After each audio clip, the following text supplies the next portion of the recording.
poissons Barbara Pompili. L'hélicoptère n'a pas pu s'opposer en raison des fortes pluies. Hier, c'est à Maripasoula et Papaichton que la ministre de la Transition écologique s'est rendue au menu l'épineux dossier de la gestion des déchets sur le Maroni. La plupart d'entre elles sont toujours hors normes. Les précisions de Laurent Marot et Karl Constable. Présentation à la ministre de la machine qui compacte les déchets à Maripasoula.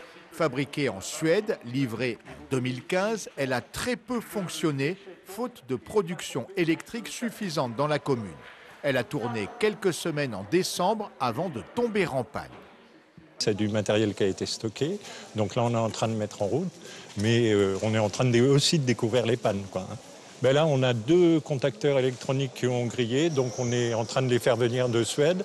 Mais normalement, à la fin de la semaine, on remet en balle les déchets que vous avez vus dehors. Elle a fonctionné combien de temps, cette presse à balles?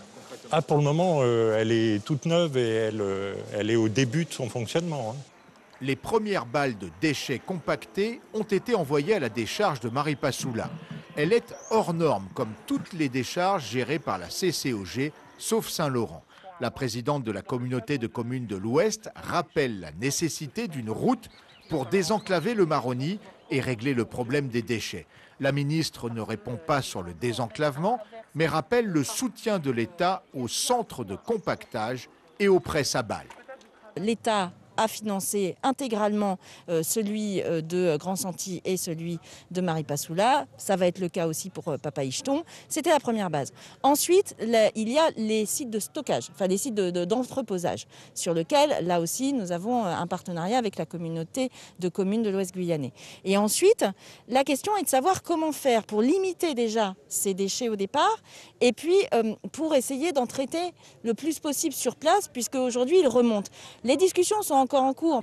À Papaichton, la gestion des déchets par la CCOG est aussi hors norme. En attendant la presse à balles, une réflexion est en cours. Il peut y avoir aussi plusieurs pistes aussi avec très sélectif, donc en diminuant déjà la part qui sera mise en balle. Donc ça permet de réduire le stockage et en même temps ouvrir d'autres activités économiques, que ce soit le compostage et en même temps au niveau des agriculteurs. Donc c'est un ensemble d'éléments qu'il faut travailler et finaliser dessus pour ouvrir d'autres activités, d'autres filières pour le développement de notre territoire. La ministre de la Transition écologique a annoncé hier le déblocage du dossier du barrage hydroélectrique de Sossonel. Le site a accueilli un poste de contrôle contre l'orpaillage clandestin jusqu'en 2013.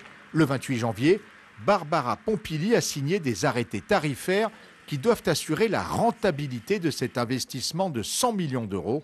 Il devrait fournir 3 mégawatts d'ici 3 ans à Maripasoula. Au programme également la visite de la maison du parc amazonien à